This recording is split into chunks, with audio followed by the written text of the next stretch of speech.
Shane Nesbitt. I'm from San Mateo, California, and I've been cutting hair professionally for almost 11 years. I opened my first business. It was a record store. I opened June 13th of 1998, and I was 20 years old. It was a record store in Burlingame, California. I opened the San Mateo Zoo May 13th, 2005. So I've had a barbershop open for the last decade, and Shane's Barbershop has been here for about 6 years. I was always super intrigued by barbering, intrigued by going to a barbershop. The way that I felt about getting my hair cut, having my barber use a straight razor on me. Something that people don't know is that I collected straight razors before I was a barber. Because when I was a kid, I was like, I'm for sure going to be a criminal psychologist and like understanding like why people kill each other and all this stuff. But the straight razor was like such a primitive thing, but so well crafted. So I collected straight razors for years before I was a barber, and thought they were so cool. And my barber at the time, this guy Ray, always used a straight razor on my fade, always used a straight razor on my beard. And I remember telling people like, dude, this guy uses a straight razor. He still uses a straight razor. And I was like so impressed by it. And I would always analyze everything he was doing. Every time he was giving me a fade, every time he was using a straight razor on me, I'd always analyze it and ask him questions.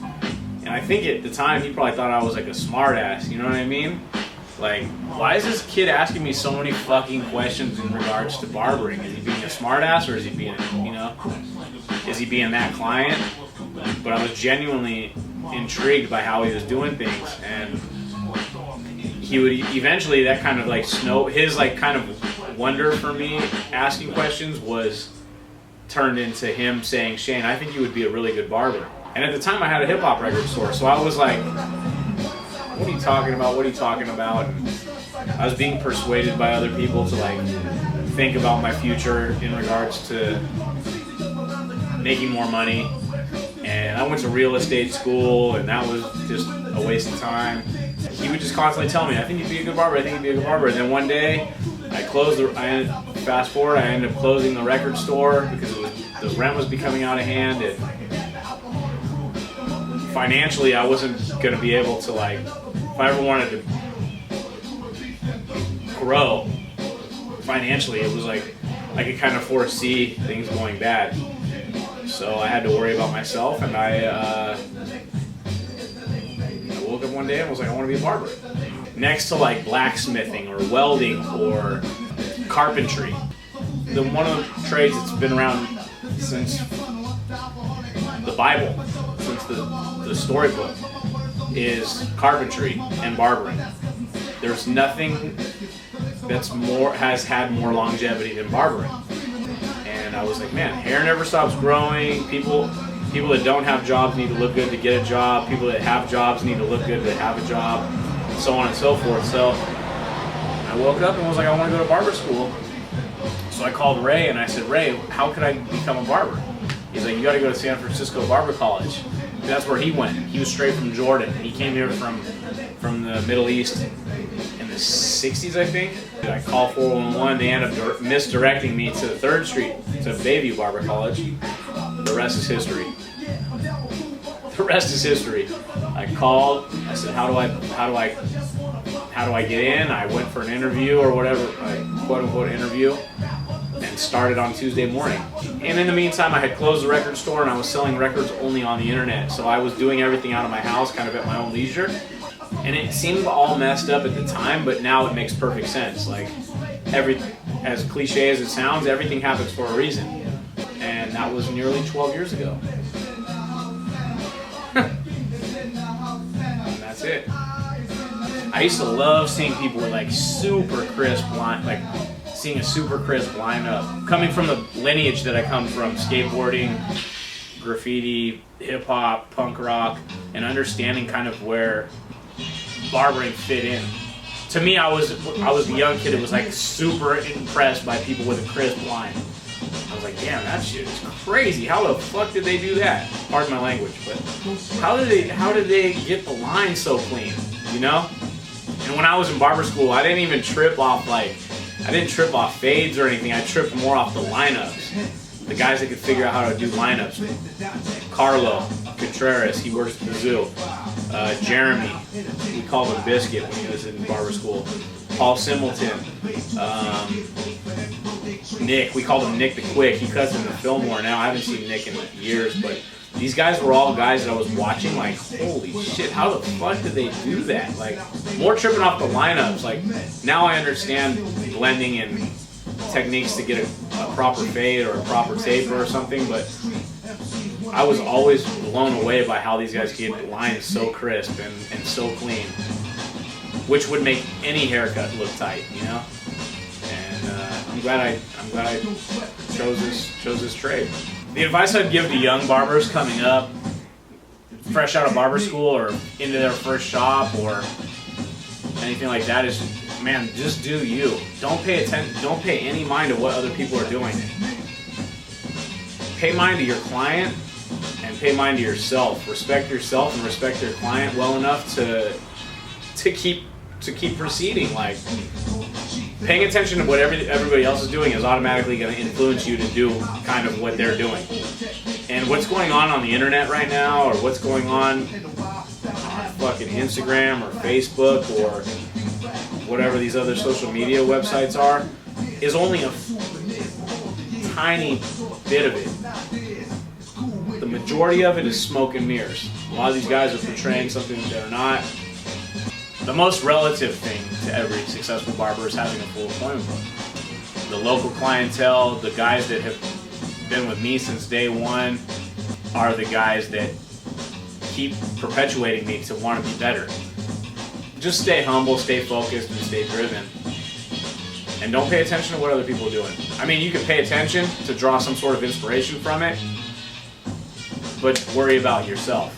Worry about your client and worry about yourself. Because right now, I'll tell you this, that the client needs us way less than we need them. Way less. It's taken me nearly a decade to get to where I'm at in regards to the clients respecting me enough to like fuck up an appointment and they'll come and pay me for the appointment. Every time. It's taken me nearly a decade to figure out how I want to cut and how I want my cuts to look when I'm finished. It's taken me nearly a decade to figure out how to manage the shops. In plural, not singular, in plural. Like figuring out how to manage the shops the best I know how. It's taken me nearly a decade to figure out how to keep my appointment book full. It's taken me nearly a decade at 15 hours a day for the first couple years. And Carlo and James and Jeremy Sarmiento, those dudes know what I went through the first 2 years, 3 years of owning the San Mateo Zoo and trying to figure out how to get the clientele up, not only for myself, but for all of us. And this is not like the trade where you go and make some quick money and then flash it on the internet. This is like the trade that you have to put every bit of your heart, soul, guts, fucking everything has to be on the line. Everything. I sacrificed my entire family. I'm going through a divorce, taking care of my kids by myself, sacrificed friendships, sacrificed everything to do what I do now. And that's what's discouraging to me, is that people have no idea. I'm here every day in between 4 and 5 a.m. I'm cutting no later than 5 to 5:15 a.m. every day.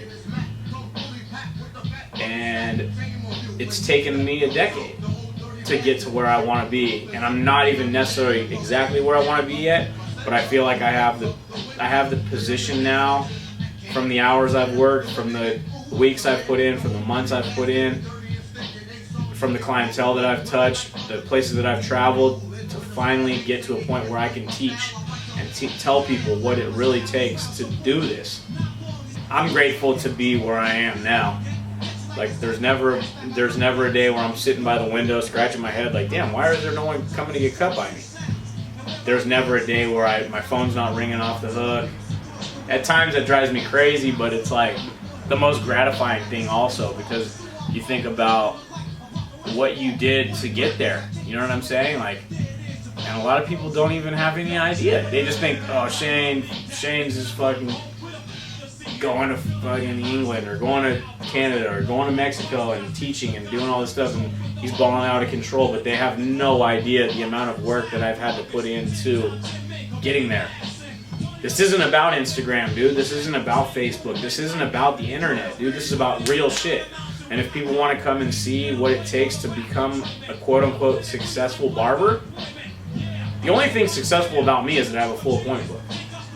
Other than that, I'm still trying to figure everything out. So I don't want to give anybody the wrong impression. Like, don't have it all figured out. I can't teach the young barbers how to have the passion that I have for this trade, but the only way to be successful in this trade is to be passionate about it. Like anything. If you're passionate about cars, work on cars. If you're passionate about selling dope, sell dope. Whatever you're passionate about, that's the only way you'll be successful. Be on time, be efficient, be clean, keep the shop clean. Cleanliness is godliness. As simple as it sounds, treat the client exactly the way that you want to be treated.